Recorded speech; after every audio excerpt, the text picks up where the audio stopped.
Okay, my memory card will only do 30 minutes at a time. I can keep the card in, but any event, laid on him by the words and power of God in what God calls his fire of refinement. I call it God's boot camp for prophets, because it's like a cadet becoming a Navy SEAL at a boot camp. You know, they're pretty tough on them. Or breaking a wild horse so that you can ride it. So all those words apply to me, but God doesn't tell you it's a fire of refinement, which you can find in Job, and I have, it's on video, in Job, Jonah, and Ezekiel, and now we find it 53, just not mentioned. That's why nobody can interpret 53. And these words were a snare for the Gentile, for the Christians, as it comes to be. Because they sound like words of sacrifice. Somebody dying for your sins. His sins are, by his wounds are, what is it again? Well, anyway. And he did it for this reason. I mean, basically he creates, with 53, he basically created Christianity. He gave them something to hang their hat on from a biblical source that they now call the Old Testament. He did it because he knew a time was coming, such as the Holocaust. And he had to have America, a Gentile country, that knew his word to some extent. And they do. You know, they got the 10 Commandments anyway. There's not much to being a Christian. All you got to say is, I believe in Jesus and the resurrection.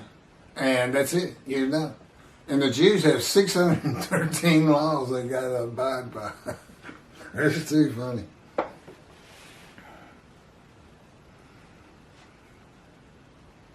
So, that's the secret to 53. Oh, and he also knew he had set up one last day where he passes his wrath to him, and he tells me, we're going to take the cornerstones out of Christianity. It'll take a long time to completely fall.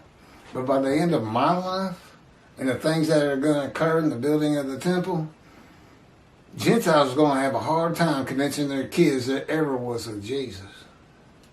Especially when I get through with his big lies.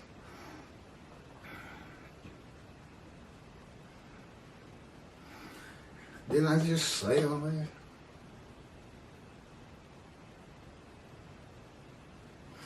The righteous servant, bearing up to and enduring this fire of refinement, of wounding, punishment, chastisement, crushing, bruising, maltreatment, removes the sickness and suffering of unrighteousness of the Jewish people for being guilty of not following the teachings, laws, commandments, and rules of God. Because why? They listen to my teachings. The righteous servant makes the many righteous. That's them. But I have to go, and God has to get me to... You're not born a prophet. You're not born the righteous servant. Okay? You got to be molded, just as the Jewish people were molded. God creates all things and all people. But he molds the Jewish people to be who they are, his chosen, with 613 laws, manner of dress. And he molds me, a Gentile, in the fire of refinement. And you could say the Jews have lived in a fire of refinement. They've suffered greatly. A lot of these words would apply to them.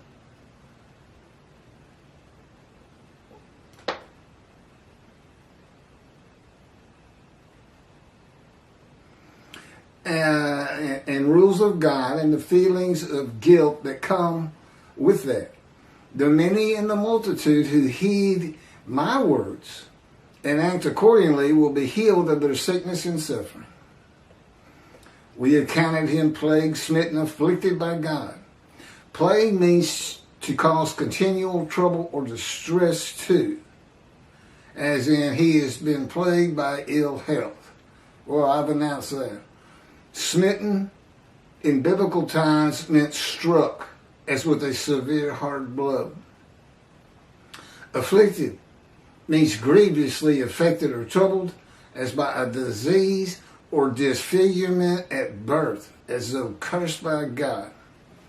I was born, and God says it was by his hand that it happened. Without my right breast, my right shoulder is shorter than the left, and my right arm is withered. Doesn't have hardly any muscle in it. It's real skinny. But it works just fine. I throw a baseball with it.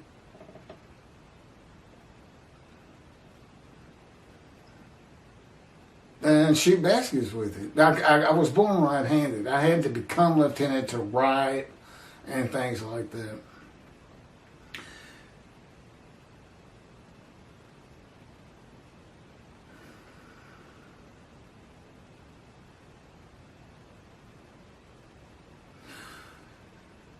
Chapter 53, verse 5.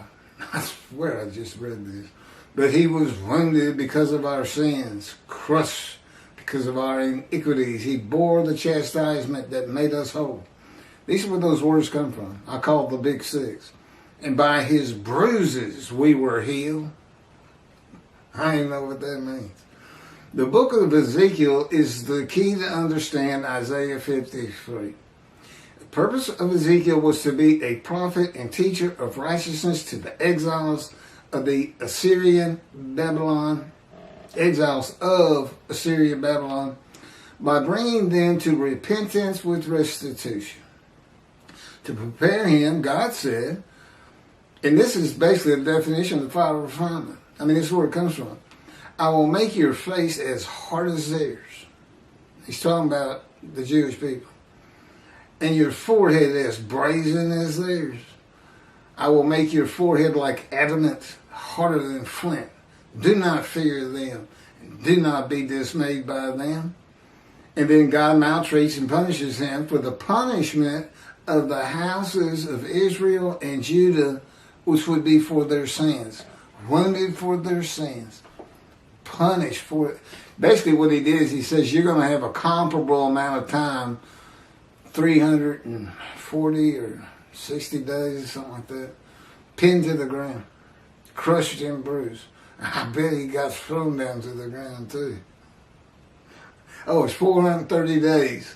He is punished, confined by the power of God to his house, removed from society, pinned to the ground, crushed and bruised, eating nothing but bread, and chastised by the words of God. Chapter 53, verse 6. We all went astray like sheep, each going his own way. And the Lord visited upon him the guilt of all of us. Now that's the end of verse 6, and that's where the quotation ends, right there. So these people, we were all astray like sheep, they're the same people who say, who can believe what we can believe? And that's the same people, the many who are made righteous to remove that guilt. That's what the story is. I mean, the guy's as lowly as these people, but somehow God selects him, puts him through this fire and prepares him to be a teacher, and God gives him all this knowledge. These new things that say, this is the man of God, that he said his spirit was going to alight upon. We all went astray like sheep. That's the Jewish people who are the witnesses. Okay, that was me ad-libbing. Here's God's words. We all went astray like sheep. That's Midrash, commentary. The Jewish people, who are the witnesses and the speakers of verses 1 through 6, stop following the laws of God in one manner or another.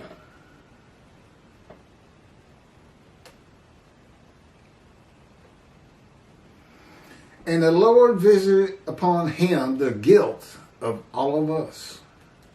Midrash, commentary.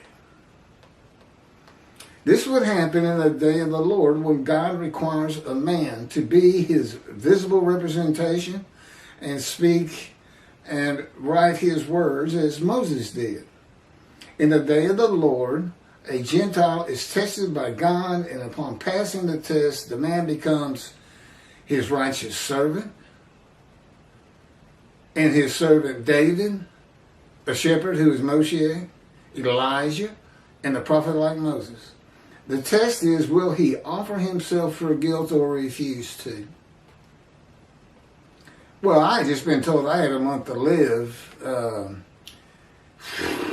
8 years before that. So when God is talking to me, He's saying, I might give you long life.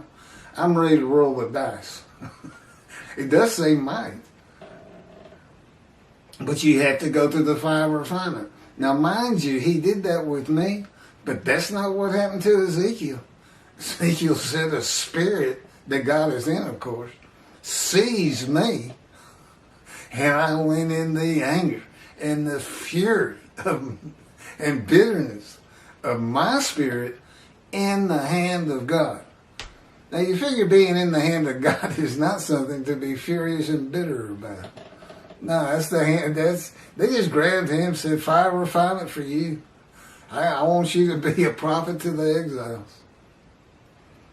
Again, all that was set up. That was for the Gentiles and Christianity and America and the Holocaust. Because without America, you don't defeat Germany. You just don't. And of course, God knows all things from beginning to end. He accepts God's offer of possibly having long life after being crushed with disease in return of His offering of Himself for guilt. The guilt of the Jewish people visited upon Him. The guilt they have for sinning and emotion. People, that's not even a possibility. How can the guilt that Jewish people feel, if any, I don't know, the world hates them so much, a lot of them have kind of feel guilty because the world makes them feel guilty. But how can you transfer that to, for instance, me? All of them. I mean, what would it be? Would I go into the same guilt? Anyway, doesn't matter. They're going to be made righteous. And I got to step up on that too. The many made righteous, well, I've got a covenant with me of sin forgiveness. Everybody's going to be righteous at one time, except it's only for past sins. My teaching is, okay, you're sin free. Those sins that you did that you don't think ever get taken care of at Yom Kippur, well, just get back to synagogue. Get back to study. Write Torah on your own heart. Learn everything you can because it's important for the Jewish heaven, which I'll explain some other time. It's very important. That's why it's the Jewish heaven. 53:7. He was maltreated, yet he was submissive. He did not open his mouth.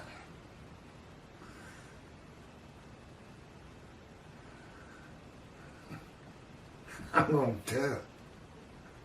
He's hurting my neck. See, he gets me in the middle of these things, and he knows I want to finish them. He knows my personality, and I want to get it on YouTube.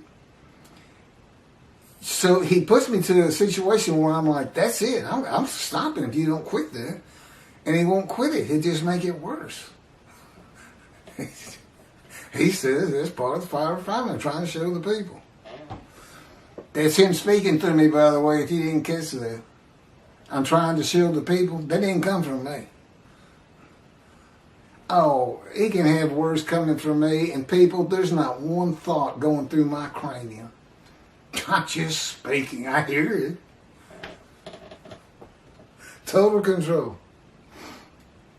Which is funny. He once directed me to a segment of the radio show of Tovia Singer, who I really liked in the beginning and respected, and I guess I still like him, but let's just say the respect has diminished because of 53:10, or his 53 being Israel.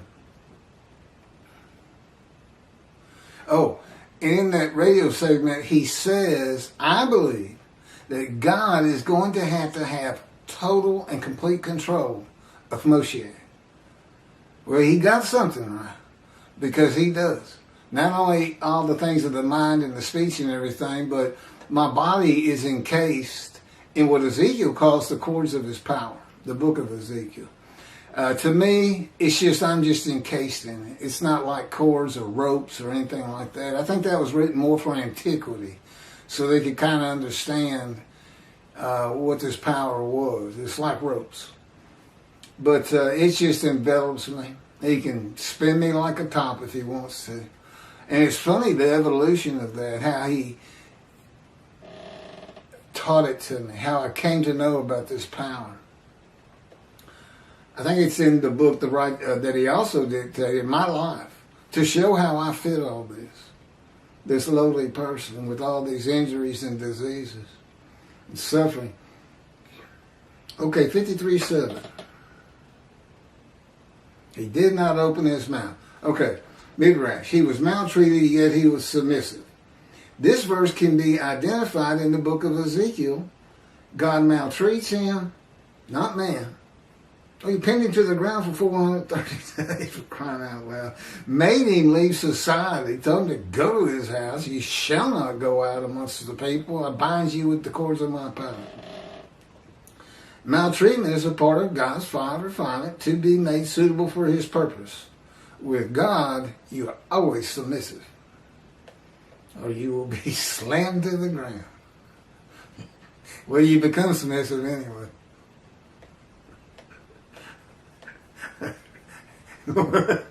It's taken about 7-8 times. And I'll be slammed to the ground on cement, bust your chin wide open, or crack your skull, abrasions all over your face from your skin getting rubbed off. Wounded. How about this? You had me walking through a creek on stones, great big stones. And we had gotten through with one of these, 50 yards of running on these stones. And some of them be slippery, but he'd make my feet stick. It was all this big event to learn about him and his power. And out of nowhere, I'm standing there wrestling next to a big boulder, and my hand goes up in the air, and I just basically look at it, and bam, slams down that rock and broke this bone right here. And he also tripped me when I was running one time on a railroad line. And anyway, I cracked a bunch of ribs that I had cracked before. Oh, I had also broken that bone before. Does that make it better?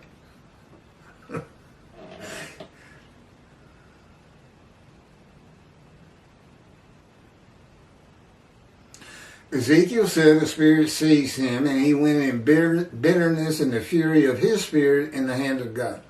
The chastisement, punishment, maltreatment, crushing, and bruising in God's final refinement is to remove the bitterness and furious nature of Ezekiel that Moses had too. I mean, the first time we sing just about, he kills a man in anger. Ezekiel furious. You can bet David was. Oh, he was a man of divine beings. There's not as much on him, and God has reasons for that. But you can find a lot of things on Moses, being a man of divine beings, including his radiant face. Hoshi, his attendant.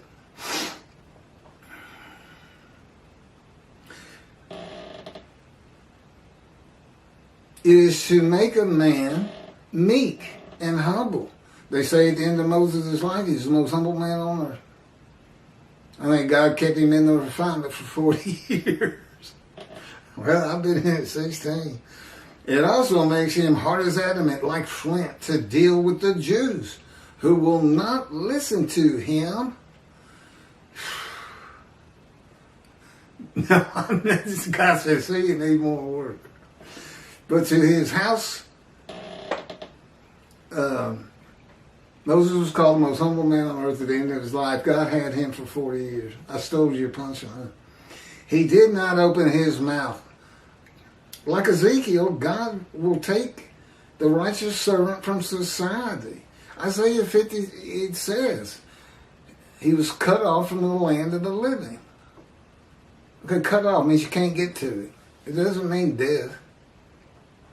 And confine him to his house for God's fire refinement, not allowed to go out among the people, silent as a lamb. Wasn't talking to anybody, to all that know him. 53 verse 8. By oppressive judgment he was taken away. who could describe his abode? For he was cut off from the land of the living through the sin of my people, who deserved the punishment. More stuff for the Christians. By oppressive judgment he was taken away. Midrash. Commentary. The oppressive judgment is being guilty and receiving a sentence of imprisonment and of wounding, maltreatment, chastisement, punishment, bruising, and crushing until suitable for God's purpose. A purpose that includes making the many righteous. God is using the verses symbolically, with the offering for guilt being shown as a guilty plea before a judge of crimes not committed by the defendant. You know, Jesus was found not guilty. But the fellow asked the crowd, I don't remember his name. I would know the name. He took it from me to embarrass me. He asked the multitude that had gathered, what do you want me to do with him? I want to wash my hands of this whole religious fiasco. And they said, crucify him. Nice crowd, huh? I feel like it's the crowd watching me. Who can describe his abode? But that doesn't work. Okay, the prison. And the Spirit entered into me and set me upon my feet. And he spoke to me and said to me, go, shut yourself up in your house. And what he said to me? Go to your room. That's it. I didn't even have the cords of my power on. I really didn't have a lot of people I knew at the time. There's a long story behind that. The chains. If you're in prison, you'd have chains on. As for you, all mortal cords have been placed upon you, and you have been bound with them, and you shall not go out among them. All of Israel will be able to describe the abode of God's righteous servant in the day of the Lord because of social media and phones with cameras. An abode to be honored in Isaiah 11 because the righteous servant is Moshiach. For he was cut off. Oh, we don't have that in here? Jesus had an abode. Yeah, there's a verse where he's eating meat with friends in his house. I'd like to get somebody to describe that for me. Good luck. For he was cut off from the land of the living. Being cut off from something means you cannot have it or get to it. Cut off from the land of the living by a man given long life means cut off from society and the material things of the world, not dead. Oh, he's taking everything from me. I don't have anything. Even I had a triathlon bike. He trashed. I mean, he had my wallet fall out of my pants, and you can't tell me he didn't know. He didn't stop me and pick it up. There went my driver's license. No wallet, no bank account, no anything, no car. I walk everywhere. You think the Jewish people walked a lot in the Exodus? That's nothing compared to what I've walked. A pittance. I walk everywhere. Ezekiel was cut off from the land of the living, bound by God's power in his house as he went through a process of refinement, make him tough, make his forehead like adamant. And let him know and control and change his emotions so he's not in fear and dismay. I mean, you can be tough and still have fear and dismay. And he didn't want me to be. And I know he can do it too, by the way. I've been with him too long. He's shown me too many things. It's going to be much more enjoyable than being in the fire, which he says he's not stopping until we get to Israel. So I plead to the masses. Get me to Israel. I'll pay you back. Yeah, I don't have anything. You got a little Social Security coming in. The process of refinement of his emotions and self to be made suitable for God's purpose of his being a prophet to the Assyrian Babylon exiles. Midrash, through the sin of my people, the people of Isaiah, who are the Jewish people, the people in the first 6 verses, who deserve the punishment. Ezekiel suffers the punishment of the houses of Israel and Judah for 430 days.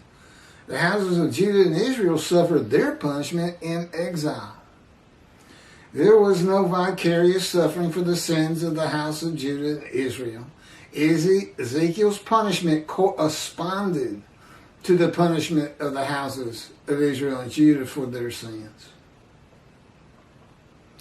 Isaiah 53 verse 9. And his grave was set among the wicked, and with the rich in his death. Though he had done no injustice, he had spoken no falsehood. I haven't spoken a falsehood since God talked to me. That's as far as I'm going to go with that. This verse says the righteous servant of God was poor but dies a rich man. The righteous servant of God becomes poor when God cuts him off from the world, and then he is given the many as his portion and receives the multitude as his spoil, and his abode will be honored. He will die a rich man. But the Lord chose to crush him by disease. This is 53:10, which we have covered. I understand. It could be the first time for somebody on 53. But the Lord chose, 53 verse 10, but the Lord chose to crush him by disease, that if he made himself an offering for guilt, and that's precisely what it says, Toby is saying, it does not say that he became a guilt offering. Okay? It doesn't say that. Why would he do that? He's got to know. He's too fluent in Hebrew. I don't believe that.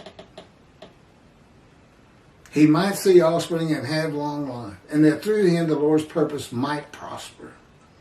But the Lord's, that purpose is not stated. But we know in Malachi 3, he says, I'm returning to my temple. There's a day of the Lord. I got things to do. There's his purpose. But the Lord chose to crush him by disease. Midrash, commentary. God's righteous servant will be familiar with disease and his life crushed because of disease that he is afflicted with by the power of God. Now, he takes full credit for it. Now, I had skin cancer much earlier than this, than what we're talking about here, being crushed. I think the colon cancer crushed me. But the true crush came when I went through the surgery and chemo and the colon cancer was removed. The further test showed that it had spread to my lungs, stage 4. And they gave me approximately, about a month to live and untreatable. Okay, it was 22 years ago when the planes hit New York. That's how long ago it was. So, long life. Long life after being crushed with disease. But it was the colon cancer, which I was about 43. He didn't speak to me till I was 50. And the lung cancer. I just quit working. I just walked every day. I didn't really think I was going to die, primarily because I didn't suffer from the symptoms of the lung cancer like I did the colon cancer. I felt all of that. It had burst through my colon. I was bleeding internally. I couldn't even get a proper diagnosis of it for months, 2.5 months of solid pain.